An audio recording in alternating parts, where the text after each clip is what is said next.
Watch this video till the end to know how do I attempt and analyze my mock and also video के and में मैंने पूरा अपना analysis करके दिखाया है। अगर आप बिगिनर हो आपको ज़रूर हेल्प मिलेगा, तो वीडियो को एंड तक ज़रूर देखना।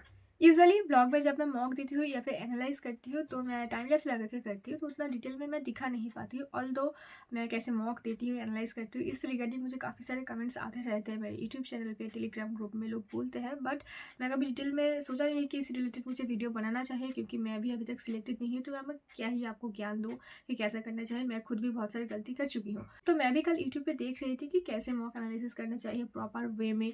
एंड यूट्यूब पे जितने सारे वीडियोस हैं इस रिगार्डिंग, टॉपर्स का, टीचर्स का, बड़े बड़े यूट्यूबर्स का जितने सारे वीडियोस था ऑलमोस्ट इंपॉर्टेंट, वो सभी मैंने कल देख लिया है। एंड अभी मेरे पास 3 साल का एक्सपीरियंस भी है एसएससी के फील्ड में, एंड मैंने 15+ एग्जाम्स भी दिए हैं। एंड मैं रेगुलर मॉक देती हूँ, आपको पता है मैं शॉर्ट्स में भी अपलोड करती रहती हूँ मेरे मॉक का स्कोर। मैंने सोचा एक जीस्ट बना देते हैं इस वीडियो में कि सारे इंपॉर्टेंट टॉपिक्स मैंने नोट डाउन किया है कि कैसे कैसे करना है। एंड मैं भी जो गलती इतने टाइम तक कर रही थी तो वो मैं ना करूँ, तो आपको भी सोचा इस वीडियो में पूरा प्रेजेंट करूँ। तो आई होप अगर आप ये वीडियो पूरा एंड तक देखो आपको कुछ ना कुछ ज़रूर सीखने को मिलेगा। I request to all of you कि वीडियो को एंड तक देखो। तो फर्स्ट स्टार्ट करते हैं how to attempt mock. And इसके भी पहले और एक बहुत इंपॉर्टेंट बात है मैं बताना चाहती हूँ, जो कि बहुत कम लोग बोलते हैं।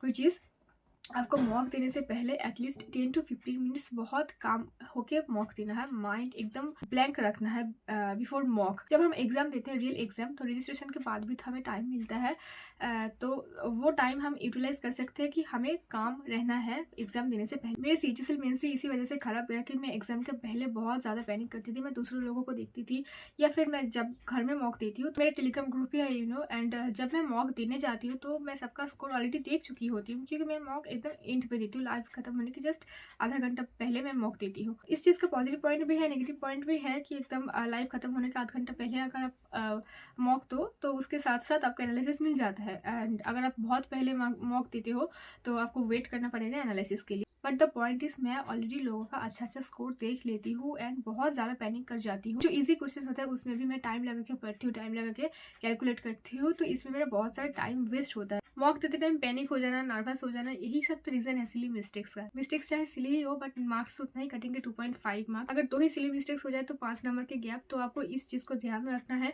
लाइक एग्जाम देते टाइम, एग्जाम के पहले आपको माइंड एकदम शांत करना है, काम करना है, उसके बाद एग्जाम दो एंड सिली मिस्टेक्स अवॉइड करो। मैं बहुत ज़्यादा करती हूँ, मैं आपको ज्ञान दे रही हूँ, मैं बहुत ज़्यादा सिली मिस्टेक्स करती हूँ। स्पेशली इंग्लिश में मुझे वोकैब में सिनोनिम एंटोनिम में गलत पढ़ती हूँ, तो उसमें गलत हो जाते हैं। मैथ में तो मेरा भरपूर सिली मिस्टेक्स होता है। लाइक एरिथमेटिक में सबसे ज़्यादा, एक तो मेरा कैलकुलेशन वीक है, किसी तरह से कैलकुलेट करती हूँ, देन उसके बाद मैं गलत आंसर पुट करती हूँ। इधर मेरा ध्यान नहीं होता है, लैक ऑफ अवेयरनेस, मैं ऑप्शन बी ठीक करने की जगह डी कर देती हूँ, या फिर डिजिट वाइज गलत हो जाता है। देन रेडियस डायमीटर का तो यूनिवर्सल प्रॉब्लम है, सबको होता है।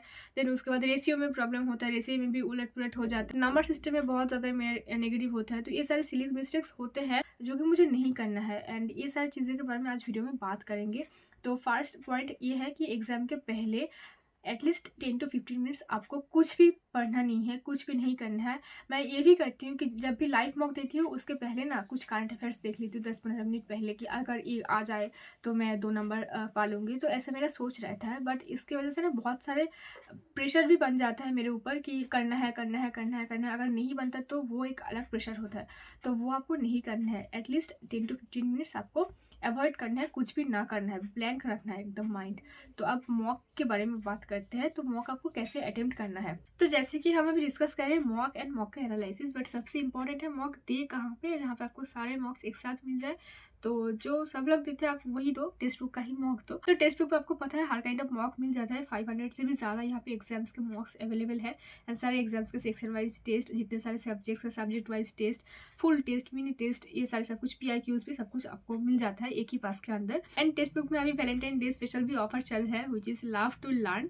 तो आप अगर 14 फरवरी के अंदर परचेस करते हो मेरे कूपन कोड बिंदु के साथ, आपको 12% की डिस्काउंट मिलेगा।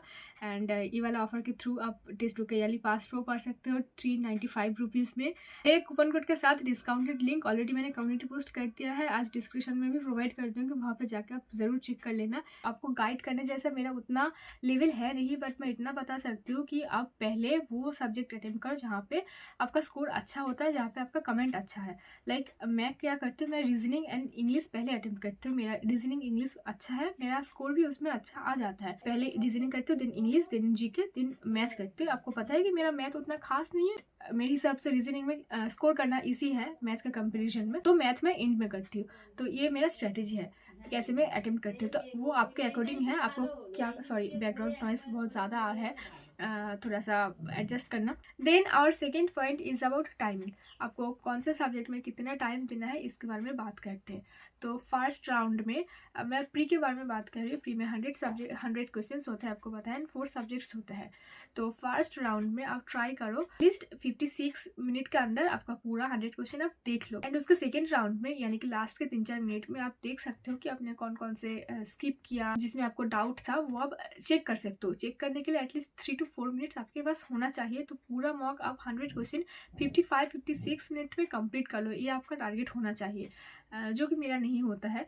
तो ये भी मैं इम्प्रूव करने की कोशिश करी थ्रू सेक्शनल टेस्ट। पहले मैं अपना बता दूँ तो रीजनिंग करते करते मुझे 15 to 17 मिनट्स तक लग जाते हैं। रीजनिंग के बाद इंग्लिश करते हैं, इंग्लिश 8 to 10 मिनट्स में हो जाता है, 8 to 9 मिनट्स मैक्स लगते हैं मुझे। उसके बाद जीके करती हूँ, जीके भी मैक्सिमम 4-5 मिनट्स तक हो जाते हैं पूरा। एंड मैथ में मेरे पास टाइम रहता है, अच्छा खासा टाइम रहता है, बट मैं प्रॉपर वे में नहीं कर पाती हूँ, टाइम मैनेज मेरा नहीं होता है। मैथ में प्रैक्टिस में करूँ या ना करूँ, मेरा कॉन्फिडेंस ऑलवेज डाउन रहता है। तो इसलिए इजी क्वेश्चन भी मैं बहुत टाइम लगा के पढ़ती हूँ, देन सिली मिस्टेक्स भी करती हूँ, तो इसलिए मैं थोड़ा टाइम लगा के करती हूँ। तो एंड तक 25 क्वेश्चन जाते जाते मेरा टाइम खत्म हो जाता है। यूजुअली क्या होता है, अगर मेरे पास टाइम होता भी है एंड मैथ पूरा कंप्लीट भी हो जाए 25 क्वेश्चन में, आई थिंक मैं 22-23 तक करती हूँ, 2-3 मेरा स्किप हो जाता है। रीजनिंग में 1-2 क्वेश्चन में डाउट रहता है, आइदर अनअटेम्प्टेड। मुझे इंग्लिश में ही कॉन्फिडेंस मिलता है, तो वो मैं नहीं उतना चेक करती उसके बाद सेकेंड राउंड में। बट जीके में भी मैं कुछ आर्बिट्ररी अटेम्प्ट करती थी, बट अभी तक मैं जितने सारे स्ट्रेटेजी वीडियोस में देखा है, आपको आर्बिट्ररी अटेम्प्ट यानी कि गेस अटेम्प्ट वो ही करना है जिसमें आपको 4 ऑप्शंस में से 2 ऑप्शंस एटलीस्ट पता हो एंड आप 2 में ही रिस्क ले सकते हो। अगर आपके पूरे ही अननोन एक क्वेश्चन है, वो आप ट्राई करो अवॉइड करना। So the yeast is first round में आपके जिस भी क्वेश्चन पे आप अटक जाते हो, मोस्टली रीजनिंग एंड मैथ में होता है, आप max to max 50 to 60 second उसमें दे सकते हो। अगर इसके ज़्यादा हो रहा है, लाइक वो नहीं सॉल्व हो रहा है आपसे, तो आप इमीडिएटली मूव करो नेक्स्ट क्वेश्चन पे, उस क्वेश्चन पे टाइम मत दो एंड वो मार्क फॉर रिव्यू कर सकते हो बाद में देखने के लिए राउंड 2 के लिए। ऐसे करते करते आपको पूरा 100 क्वेश्चन गो थ्रू करना है। ऐसे बहुत बार होता है, आपको क्वेश्चन करते करते आप अटक जाते हो, आपको लगता है आपने पहले किया है बट वो सॉल्व नहीं हो रहा, तो आप एक्स्ट्रा एफर्ट लगा कर वो सॉल्व करने में बैठ जाते हो। 2-3 मिनट्स आपको लग जाता है, इससे ज़्यादा भी लगते हैं, तो आप उस क्वेश्चन में आप टाइम इन्वेस्ट करते हो। At the end of the time आपको शायद वो मिल भी जाए, आंसर सही हो जाए, बट आपने जो टाइम इन्वेस्ट किया है उस क्वेश्चन में, इससे अच्छा होता अगर वो क्वेश्चन स्किप करके अगर आप नेक्स्ट 2-3 क्वेश्चन कर लेते। ये क्वेश्चन आप तब कर सकते थे जब आपके सारे क्वेश्चन हो चुके हैं एंड आपके पास फिर भी टाइम है, तब आप अटेम्प्ट कर सकते हैं। तो art of skipping is very important, जो मैंने बहुत लेटली सीखा है अपनी प्रिपरेशन में। धीरे धीरे मैंने इस चीज़ के ऊपर काम किया एंड अगर अभी मेरे मॉक्स के स्कोर देखो तो आप देखोगे कि अनअटेम्प्टेड पहले के कंपेरिजन में बहुत कम हो चुका है। मैं बहुत सोच समझ कर अटेम्प्ट करती हूँ। कोई इजी भी क्वेश्चन जो मैंने पहले किया है बट अभी नहीं बन पा रहा है, तो मैं ट्राई करती हूँ 50 सेकेंड में हो जाए तो सही है, वरना मैं स्किप कर दूँ। तो ऐसे मैं करती हूँ अभी। तो ये था कुछ बेसिक चीज़ें, आपको मॉक कैसे अटेम्प्ट करना है। I hope you like this. But अगर आप एक बिगिनर हो, आपके 50-60% ही सिलेबस कंप्लीट हुआ है, तो मैं आपको सजेस्ट करूँगी आप चाहो तो अभी मॉक अटेम्प्ट करना अवॉइड कर सकते हो। आप चाहो तो वीक में 1 दे सकते हो, आपके ऊपर है। अभी आपका सिलेबस ज़्यादा कंप्लीट नहीं हुआ है, अगर आप फुल मॉक अटेम्प्ट करते हो अभी, तो आप डीमोटिवेट फील करोगे, तो आप चाहो तो सेक्शनल टेस्ट एंड जो सब्जेक्ट वाइज टेस्ट जो पे अवेलेबल होता है, तो वो आप लगा सकते हो। जब आपका सिलेबस 80-90% कंप्लीट हो जाए, तब आप फुल मॉक लगा सकते हो। तो आप बात करते हैं मॉक का एनालिसिस कैसे करते हैं इसके बारे में। एंड मैं भी बहुत सारी गलती करती हूँ मॉक के एनालिसिस में, जो मैं धीरे धीरे सीख रही हूँ। कल ही मैंने सीखा बहुत सारी चीज़ें, तो उसके बारे में भी बात करेंगे। तो कल रात में मैंने टेक्स्ट बुक का एक फुल मॉक दिया था, मॉक नंबर 1 सीजीएल का। अगर आपने शॉर्ट्स में नहीं देखा तो वहाँ पर जाकर देख सकते हैं एंड वो वाला मॉक अटेम्प्ट करके स्कोर भी वहाँ पर शेयर कर सकते हो। एनीवेज, तो वो मॉक मैंने दिया है एंड यूजुअली क्या होता है, मैं मॉक देने के बाद इंस्टेंटली एनालिसिस कर लेती हूँ। हर आप वीडियो में भी देख सकते हो, बट कल मुझे रात में कुछ काम था तो मैं एनालिसिस नहीं कर, काम नहीं, कल मैं मूवी देख रही थी तो एनालिसिस नहीं की, which is a red flag, क्योंकि आपको मॉक के तुरंत बाद ही एनालिसिस करना है। आप 10-15 मिनट का ब्रेक ले सकते हो, बट इंस्टेंटली एनालिसिस करने पर आपको क्या है ना, आप कहाँ पे गलती किए हो, कौन कौन से क्वेश्चन आप स्किप किए हो, एंड उसका रीज़न भी आपको पता होता है इंस्टेंटली। बट अगर आप लाइक आप वीक में 3-4 मॉक दे देते हो एंड देन एक दिन बैठ के सारे मॉक एनालिसिस करते हैं, तो उसमें ना आप भूल जाते हो कि इसको स्किप करने का रीज़न क्या था, या फिर इस क्वेश्चन रॉन्ग होने का रीज़न क्या था, आपने क्या दिमाग लगाया था कि ये सही हुआ, क्या दिमाग लगाए थे कि गलत हुआ। तो ये सारी चीज़ें होता है। तो अगर आप इंस्टेंट एनालिसिस कर लेते हो तो बहुत अच्छा होता है। एंड जब भी मॉक एनालिसिस करो, कोई टाइम बाउंड्री लेके मत करो। मॉक के लिए टाइम है लाइक 1 आवर, 1.5 घंटे ऐसा होता है, बट मॉक एनालिसिस में बिल्कुल भी टाइम का कोई इशू नहीं रहना चाहिए। जितना टाइम हो सके आप एनालिसिस पे दो, पूरा फुल एनालिसिस करो। एंड मैं एक गलती किया है अभी तक, जो है कि मैं इंडिविजुअल सब्जेक्ट्स के लिए एनालिसिस के लिए कोई नोटबुक नहीं बनाया है। मैं आज से बनाना स्टार्ट करूँगी, क्योंकि बहुत सारे टॉपर्स लोग या फिर बड़े बड़े यूट्यूबर्स, टीचर्स लोग भी यही बोल रहे हैं कि आपको इंडिविजुअली हर सब्जेक्ट में एनालिसिस करना चाहिए। रीजनिंग एंड मैथ के लिए मेरे पास नोटबुक है, मैं बाकी के लिए नहीं रखती, रीजनिंग एंड मैथ के लिए है। तो जो सारे इंपॉर्टेंट क्वेश्चंस मुझे मॉक के थ्रू लाइक मुझसे नहीं बने, या फिर इंपॉर्टेंट क्वेश्चन अगर मैंने सही भी किया है, बट अगर वो सीरियस इंपॉर्टेंट है तो वो मैं इंस्टेंट नोट डाउन करती हूँ। तो वो इम्पॉर्टेंट है। लाइक जब आप रिवीजन करो या फिर मॉक देने से पहले अगर आप देखो कि इंपॉर्टेंट सीरीज आपको देखना है, तो आप एक साथ वो देख सकते हो। Extremely sorry for the background noise, please adjust. तो एनालिसिस की अगर बात करें तो मेरे लिए सबसे इंपॉर्टेंट है मैथ के एनालिसिस। तो मैं मैथ के एनालिसिस कैसे करती हूँ, इंपॉर्टेंट क्वेश्चन जो भी होता है, चाहे मैं सही किया है, रॉन्ग किया है, या फिर आन अटेम्प्ट किया है, तो इंपॉर्टेंट क्वेश्चन होता ही मैं नोट डाउन कर लेती हूँ। मेरे एक नोटबुक अलग है सिर्फ मैथ के इंपॉर्टेंट क्वेश्चन के लिए, मिक्स क्वेश्चन होता है।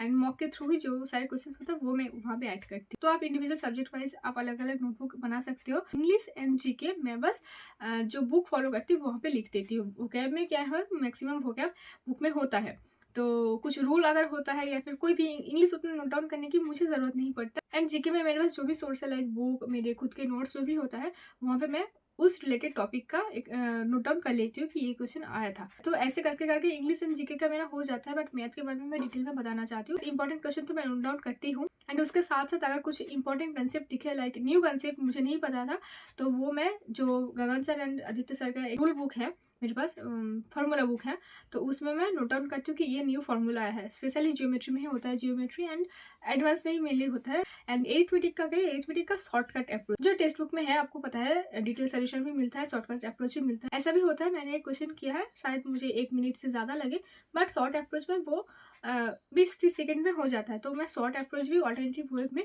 लिख लेती हूँ। एंड मॉक एनालिसिस रिलेटेड और एक बहुत इंपॉर्टेंट चीज़ है जो आपको नहीं करना है, जो मैं पहले बहुत करती थी। मेरे जो पुराने फ़ोन में आपको स्क्रीनशॉट भरे भरे दिखेंगे, लाइक मैं कुछ भी इंपॉर्टेंट क्वेश्चन होता है मैं स्क्रीनशॉट मार लेती हूँ पहले, एंड लिखना ना लिखना वो मैं बाद में कंसिडर करती हूँ। बट अभी मैं वो चीज़ धीरे धीरे कम कर दिया है, एंड न्यू फ़ोन में वो स्क्रीनशॉट्स अवेलेबल नहीं है, क्योंकि मैं जितना हो सके ट्राई करती हूँ कि एक्चुअल जो बुक होता है, एक्चुअल हार्ड कॉपी होता है, उसमें मैं ऐड करूँ। और एक चीज़ मुझे इम्प्लीमेंट करना है अपने एनालिसिस में, विच इज़ टाइमिंग। आपको पता है कि टेक्स्ट बुक के मॉक में टाइमिंग का भी दिखा देता है, एवरेज टाइम कितना है, एंड आप उससे ज़्यादा ले रहे हो या फिर कम ले रहे हो। कम तो स्माइली एंड नहीं तो रेड वाला फेस होता है, वो मैं उतना ध्यान नहीं देती थी, बट अब से इसी पे भी काम करना है मुझे। लाइक जो भी रेड वाला फेस होगा, उस फेस का कारण क्या है, लाइक मैं कंसेप्ट के कारण मैं देरी कर रही हूँ, या फिर कैलकुलेशन के कारण, या फिर मुझे नॉलेज की कमी है, इस सारी चीज़ को मुझे एनालिसिस करना है, प्रॉपर एनालिसिस करना है। कभी कभी ऐसा भी होता है हम राइट क्वेश्चन पे उतना ध्यान नहीं देते हैं, सिर्फ अनअटेम्प्टेड या फिर रॉन्ग क्वेश्चन ही देखते हैं। बट राइट क्वेश्चन भी राइट तभी होता है, आइदर तो हमारा नॉलेज के बेसिस पे राइट होता है, या फिर होता है कि हमने गेस मारते हैं वो सही गया। तो अगर गेस की वजह से हो रहा है तो वो भी हमें देखना है कि गेस क्या है इसलिए हो रहा है, तो उसमें भी आपको जो कॉन्सेप्ट था वो आपको नोट डाउन करना है। रिस्पेक्टिव सब्जेक्ट की जो आपने नोटबुक बनाया है उसमें आपको नोट डाउन करना है। तो अभी मैं आपको लाइव भी लाइव मतलब अभी मैं आपको दिखा भी देती हूँ कि कल मैंने जो मॉक दिया था उसका एनालिसिस बाकी है। आपको एनालिसिस इंस्टेंटली करना है, तो कल इसका एनालिसिस बाकी था, तो अभी कर लेते हैं। ओके, तो ये वाला मॉक के बारे में मैं बता रही थी, एनालिसिस बाद में करूँगी डिटेल में, बट आपको मैं एक भी एक बार दिखा देती हूँ कि क्या क्या मैं फॉलो करूँगी इसके बाद से, just to have an idea. आप देख सकते हो स्कोर इतना है, एंड एवरेज स्कोर 115 है, मतलब इजी पेपर है। परसेंटाइल एंड एक्यूरेसी के बारे में बहुत लोगों को डाउट होता है कि क्या है एक्यूरेसी। तो आपको पता ही होगा कि आपके खुद के परफॉर्मेंस के बेसिस पे होता है कि 100 में से आपकी एक्यूरेसी कितना है। एंड परसेंटाइल जो होता है, आप बेसिकली ये समझो कि आप इतने परसेंट लोगों से आगे हो। लाइक अगर 100 लोग एग्जाम देते हो तो आप 94.05 लोगों से आगे हो, तो आप ऐसे समझ सकते हो। तो ये है मेरा ओवरऑल परफॉर्मेंस। कल जीके बहुत ज़्यादा मैंने गलती की थी, दिखा देती हूँ आपको कि एनालिसिस मैं कैसे कैसे करूँगी, मतलब कौन कौन से क्वेश्चन मुझे नोट डाउन करना है, एंड बाकी चीज़ें भी आपको दिखाती हूँ। तो ये सही है। हाँ, ये वाला क्वेश्चन में ज़्यादा टाइम इसलिए लगा कि ये ना पॉइंट 2 को मैं पॉइंट 5 समझ रही थी। तो यूजुअली क्या होता है, पॉइंट 5 मतलब हाफ, एंड पॉइंट 2 मतलब 1/5। तो ये थोड़ा सा कन्फ्यूज़न हो गया, तो इसलिए ज़्यादा टाइम लिया। एंड ईज़ी भी क्वेश्चन था, तो मैं स्किप भी नहीं कर सकती थी। तो फिर से मैंने देखा 2-3 बार के बाद। इसके लिए मुझे बहुत सारा टाइम यहाँ पे इन्वेस्ट करना पड़ा। आपको भी ऐसे नहीं करना है, बहुत काम हो के आपको एग्ज़ाम देना है, ताकि ये सारे सिली मिस्टेक्स आप ना करो। देन ये तो ईज़ी था। Easy, easy, easy, easy peasy. मैं आपको जस्ट बताऊँ कि कौन-कौन से चीज़ें मैं नोट डाउन करूँगी, नोट डाउन करने के लायक क्या है। तो हाँ, ये वाला क्वेश्चन इम्पोर्टेंट है, ये मैं ज़रूर नोट डाउन करूँगी। इसका लॉजिक इम्पोर्टेंट है। इसका लॉजिक ये बोलता है, अगर आपने ये वाला पेपर दिया है उसके बाद ही ये चीज़ को देखो, क्योंकि पेपर ना दे के एनालिसिस देखना बेकार चीज़ है। तो इसका लॉजिक ये है, 14 से 26 वाले तक सम क्या है, बाकी का डबल क्या है। हाँ, ये लॉजिक है, तो इसको मैं नोट डाउन ज़रूर करूँगी, इम्पोर्टेंट क्वेश्चन है मेरे लिए। Then easy, easy, easy पीज़ी।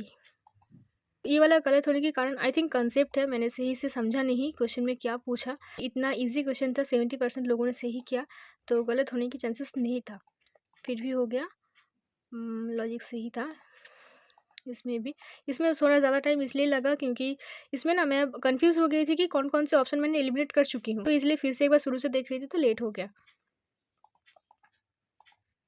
जितना लॉजिक अभी तक मुझे याद है वो ही मैं बता रही हूँ, बाकी सारे शायद भूल चुकी हूँ। इसका भी लॉजिक अच्छा है, जस्ट ऐड कर दो देन इंटू 9, ये भी मैं नोट डाउन करूँगी। अब जीके के बारे में बात करते हैं। जीके तो मैंने कल बहुत ज़्यादा मिस्टेक थे, बहुत ज़्यादा, तो ये तो सही था। एंड ये जो इंपॉर्टेंट पॉइंट होता है ना टेक्स्ट बुक में, बहुत ज़्यादा काम का है, बहुत ज़्यादा। आप जो भी बुक फॉलो करते हो, नोट फॉलो करते हो, उसमें ना आप ऐड करते जाओ ये सारी चीज़ें।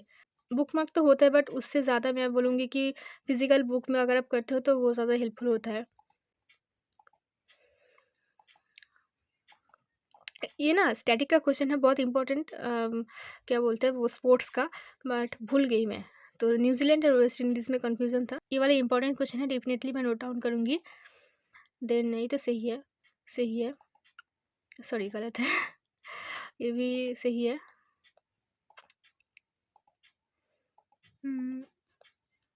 बहुत कम लोगों ने आंसर किया है, बट ये इंपॉर्टेंट क्वेश्चन के अंदर ही मैं काउंट करूँगी। सुंदरबन मेरे घर के पास।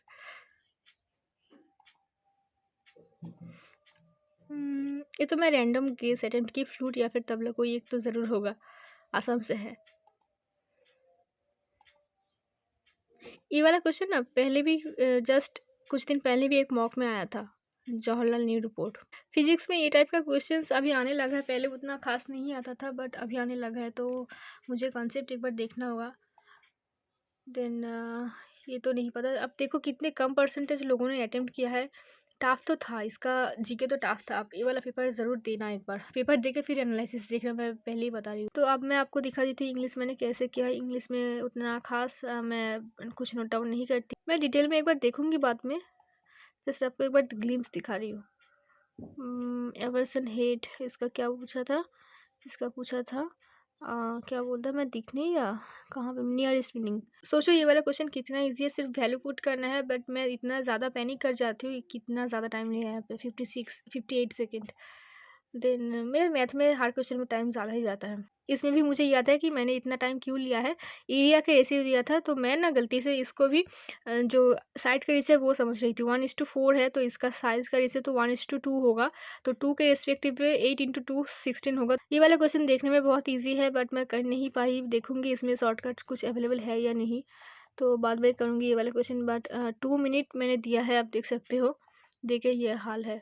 देन इसमें भी सभी मैं बहुत धीरे-धीरे कैलकुलेट करके किया है, बट एकदम डायरेक्ट एक रूल होता है, जहाँ पे डायरेक्ट हो जाता है। रूल मैं भूल गई थी, तो धीरे-धीरे मैं कैलकुलेट करके कर रही थी। मैंने 2.5 मिनट दिया इस क्वेश्चन में, बट आंसर नहीं मैच कर रहा था, देन स्किप किया। Wow! 11 second, proud of you. अच्छा, अच्छा। हाँ, 4.8 एक्चुअली ये मिनट में होगा, देन मैं आवर में कर रही थी तो उसके लिए आंसर नहीं मैच कर रहा था। देन फिर से मैंने चेक किया। तो इसलिए बोलते हैं जल्दी एनालिसिस कर लेना चाहिए, क्योंकि आपको रीज़न पता होता है कि आपने कहाँ-कहाँ पे गलती किया है, रीज़न क्या था उसके पीछे। इसमें भी ज़्यादा टाइम लगा, बट अलग से कुछ रीज़न नहीं दूँगी, नॉर्मली था मेरे लिए। ये वाला क्वेश्चन ट्रेंडिंग में है, अभी बहुत आ रहा है, बट फिर भी मुझसे नहीं बने, तो मैं ऑप्शन में ऑप्शन के बेसिस पे मैं फिर से बैक कैलकुलेशन करके ये वाला किया, तो इसमें इसलिए लेट हो गया। बाकी आई थिंक सब सही है, उसके बाद से सभी किया है। हाँ, एक अनअटेम्प्टेड था, तो बाकी सब सही गया, आई होप सो। तो ऐसे ही करती हूँ मैं मेरा मॉक एनालिसिस। आई होप इस वीडियो से आप कुछ ना कुछ ज़रूर सीखोगे। If you do then do like, share and subscribe to my channel and follow me for more such tips and tricks. मिलते हैं आपसे कोई नेक्स्ट स्टडी ब्लॉग के साथ, and thanks for watching till and.